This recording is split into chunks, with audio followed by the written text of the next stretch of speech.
Assalamu alaikum warahmatullahi wabarakatuhu. Ashamaar kafuun isiniin jecha. Barnoonni keenya irraa iimeela haarawaa mataa keenya akkamitti bananna kan jedhudha. Iimeela haarawaa akka isin itti banattan isin agarsiisa. Nu hordofaa afaana bu'aa isiniin jedha. Tole settingii bilbila keessanii irra seentu yeroo settingii irra seentanitti akkana loofuudhaani akkaawuntii inda backup bakka dhufu kanarra seentanii jechuudha. Kallattimaan kan durarra dhufu manage akkaawuntii kan dhusan tokkoffaarraa san irratti dhoytanii tole yeroo akkana isinii fidu ani isinuma agarsiisu malee iimeela duraanuu hin qaba waan ta'eef gara gadii kana add account jedhu kanatti buutanii jechuudha. Isin mul'ata dheetii yaada. Ergasii kallattimaan Google kee filattan tartiiba yoo na hordoftan salphatti banattanii jechuudha. As biratti paatarnii bilbilaa isin gaafata. Paatarnii bilbila keessanii itti guuttanii jechuudha. Amma itti guute tole password ta'e paatarnii ishaaraa harkaa ta'e kafuulaa ta'e itti guuttattanii jechuudha. Akkanatti isinii banaa jechuudha. Yoo itti guuttanii kaatan bakka kanatti wanti godhuu qabdanii create account kadhu kuni haaraa banuuf deemna jechuudha. Sorry haaraa banachuu deemna waan ta'eef create account isa jedhu kana filannaa jechuudha. Yoo ammoo isa bade ka duraanii deeffachuu barbaaddan ka gubbaa saniin deeffachuu dandeessan jechuudha. Ergasii akkanatti filattan tokkoffaa irratti asitti maqaa keessan barreessitanii nama maqaa barreesseetiin isin agarsiisa. Fakkeenyaaf isinuma agarsiisuuf malee banuu barbaadeetii miti abdii jedhee barreessaa. Isatti aanu irratti illee maqaa abbaa keessanii yookaan maqaa feetan barreeffattanii jechuudha. Isin galee next jettanii dura deemtan. Amma as biratti fuula kana qabatee yeroo inni isinii dhufetti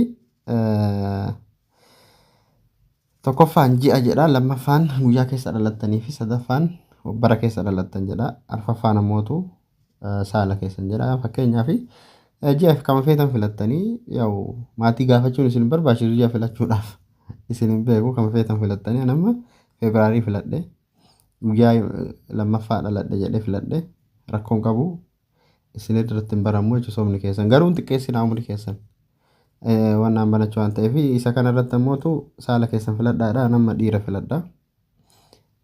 Tole erga akkana xumurtanii next gootanii gara duraatti deemtanii jechuudha. Tole as biratti bilbilli tokko tokko ufumaa barreessee isinii fida kaayee kafeetan keessaa dhoytanii filattan.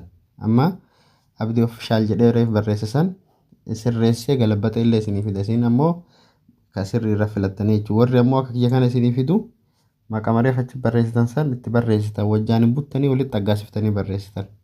Maqaa iimeelaa ta'uu deema waan ta'eef isinii galee miti. Tole erga itti barreessanii booda garuu lakkoofsa bira dabaluun dirqama. Lakkoofsa wayii lakkoofsa 1 2 jechuudha duratti. Amma kun isin agarsiisa lakkoofsa dura dabalaa jechuudha. Akkasumallee fudhatu isinirraa. Nu didee akkan jenne sirriitti hordofaa bakka kanatti. Lakkoofsa kana fakkeenyaaf lakkoofsuma ta'e yoo ittiin daballe isin irraan fuudhu waan ta'eef. Next gootanii dura deemtan. Amma paaswordii mataa keessanii uumtan ka ofii beeytan isinii galee uumattanii jechuudha. Raayitii show paaswordii jedhu kana raayitii kana yoo balleessitan paaswordiin sun hin mul'atu nama ni balleessa fa'a. Raayitii san li'aannahu paaswordii itti uumuu deema waan ta'eef fakkeenyaaf tole erga akkanatti paaswordii keessan itti guuttattanii kaatanii booda screenshot godhattanii raayitii isa yoo bantan paaswordiin sun uumtan sun ni mul'ata. Kanaafuu akkam gootanii screenshot godhattanii kaattan bilbila keessan keessa. Amma bakka san yeroo tuqxan isin mul'ata wanni isin itti barreeffattan sun isa san mataa keessan keessatti yookaan ammoo screenshot godhattanii bakka san raayitii san bantanii godhattanii jechuudha. Ergasii next gootanii gara duraatti deemtan. Amma xumurreerraa gara xumuraatti deemaa irraa waan ta'eef xumuruu jirra. Ergasii yeroo kanatti fuula kana qabatee isinii dhufe banameera.